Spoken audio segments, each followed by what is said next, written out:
Assalamualaikum warahmatullahi wabarakatuh. Perkenalkan, nama saya Alan Hendra. Saya dari Yayasan Kusuma Muas. Nah, saya akan memberikan materi tentang coronavirus disease 19 atau bisa disebut dengan COVID-19. Nah, di sini saya akan memberikan materi dari di MPLS SMPN Negeri 2 Bungas. Oke, langsung saja ke materinya.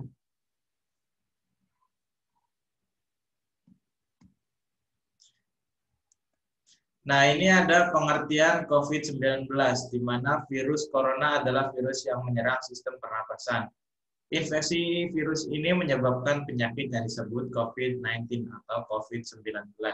Nah, virus corona ini adalah virus yang menyerang pernapasan, yaitu di hidung dan kemudian melalui ke paru-paru. Jadi, virus ini membuat orang sesak, kemudian hilang perasa, dan juga demam tinggi. Jadi virus corona ini menyerang sistem pernapasan, kemudian juga yang ada di dalam tubuh manusia, gitu. Seperti gejalanya juga ada yang panas, demam sampai 37 derajat ataupun dan lain sebagainya, gitu. Oke, next. Ini adalah sejarah COVID-19, di mana COVID-19 ini adalah virus corona atau COVID-19, coronavirus disease 19. Dan pertama kali ditemukan di Wuhan, China pada akhir Desember 2019. Nah, kenapa disebut COVID-19? Karena 19 ini adalah merupakan tahun pertama kali ditemukannya COVID-19 akhir Desember 2019 itu di Cina, di Wuhan, Cina. Kemudian virus ini menyebar atau menular dengan sangat cepat dan menyebar hampir ke semua negara. Nah, termasuk juga Indonesia, negara kita ini. Kemudian hanya dalam waktu beberapa bulan pada tanggal 2 Maret 2020, untuk pertama kalinya pemerintah mengumumkan ada 2 kasus pasien COVID-19 di Indonesia. Nah, jadi pada tanggal 2 Maret 2020 ini, resmi gitu, pemerintah mengumumkan ada 2 pasien COVID gitu. Makanya sampai sekarang juga masih berjalan sampai 2021, jadi berarti udah 1 tahun kasus COVID-19 ini di Indonesia.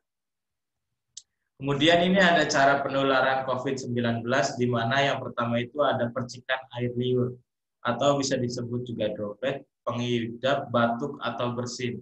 Nah, jadi penularan COVID ini melalui percikan air liur, bisa melalui hidung karena bersin, ataupun juga batuk dari mulut karena batuk.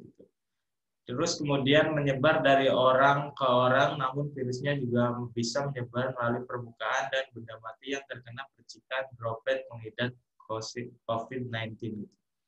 Jadi menyebar dari orang ke orang ini, contohnya adalah misalkan saya adalah positif COVID, nah teman saya itu negatif COVID. Jadi saya ini berkontak langsung dengan teman saya karena teman dekat. Nah, kemudian saya memegang suatu benda ataupun handphone ataupun lainnya. Kemudian saya batuk dan percikan itu terkena handphone saya. Kemudian teman saya meminjam handphone tersebut dan otomatis teman saya juga terkena virus COVID gitu. Kemudian yang ketiga itu menyentuh tangan atau wajah orang yang terinfeksi, menyentuh mata, hidung, atau mulut setelah memegang barang yang terkena percikan droplet pengidap COVID-19 itu. Nah, itu tadi contoh kecil dari penularan COVID-19 ya.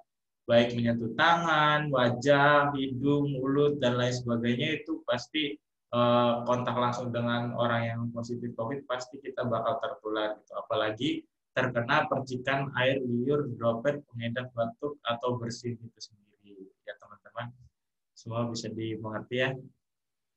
Ini ada selanjutnya itu ada cara pencegahan penularan COVID-19 dengan menerapkan 5M.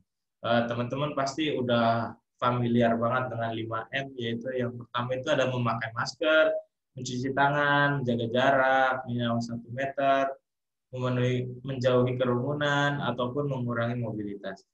Nah, di mana yang pertama ini memakai masker. Pasti cara penularan itu pasti melalui batuk, bersin, dan air liur itu, air percikan yang positif COVID, pasti itu terutama memakai masker, di mana memakai masker ini sangat penting, teman-teman, kegunaannya, dan menghindari kita dari penularan COVID-19. Yang kedua itu ada mencuci tangan, di mana mencuci tangan ini kita awalnya kontak dengan benda-benda yang di sekeliling kita dan tanpa kita ketahui itu mengandung virus atau tidak, makanya kita harus menjaga pola hidup bersih dengan cara mencuci tangan. Nah, jangan lupa juga menggunakan sanitizer setelah mencuci tangan. Nah, mencuci tangan ini minimal 20-30 detik ya teman-teman, agar bersih. Kemudian yang ketiga itu ada menjaga jarak minimal 1 meter, di mana penularan COVID ini melalui percikan, nah, batuk ataupun bersin. Jadi harus menjaga jarak, nah minimal itu 1 meter, gitu ya teman-teman. Ini yang terakhir ada, yang keempat ada kerumunan, menjauhi kerumunan, gitu teman-teman. Ini juga sangat penting teman-teman. Jangan sampai teman-teman semua ini selalu berkerumun. Nah, itu salah satu penularan COVID gitu. Nah, jadi harus menjauhi kerumunan dan sebaiknya melakukan hal yang positif dan stay at home. Nah, stay at home ini ada yang kelima, nah, mengurangi mobilitas.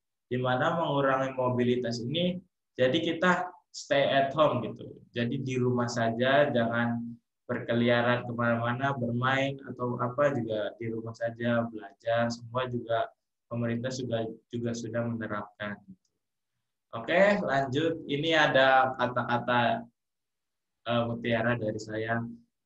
Jagalah diri kamu dan lindungilah orang yang kita sayang. Kalau bukan kita, siapa lagi? Jadi teman-teman semua, jaga diri teman-teman semua dan lindungilah orang yang sayang, baik keluarga, pacar, tetangga, dan lain sebagainya.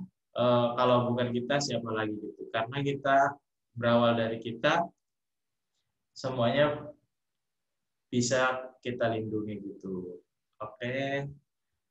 Terima kasih atas partisipasi dan waktunya teman-teman semua. Saya ucapkan terima kasih banyak dan mohon maaf bila ada kekurangan atau salah kata yang kurang berkenan. Saya akhiri, wassalamualaikum warahmatullahi wabarakatuh.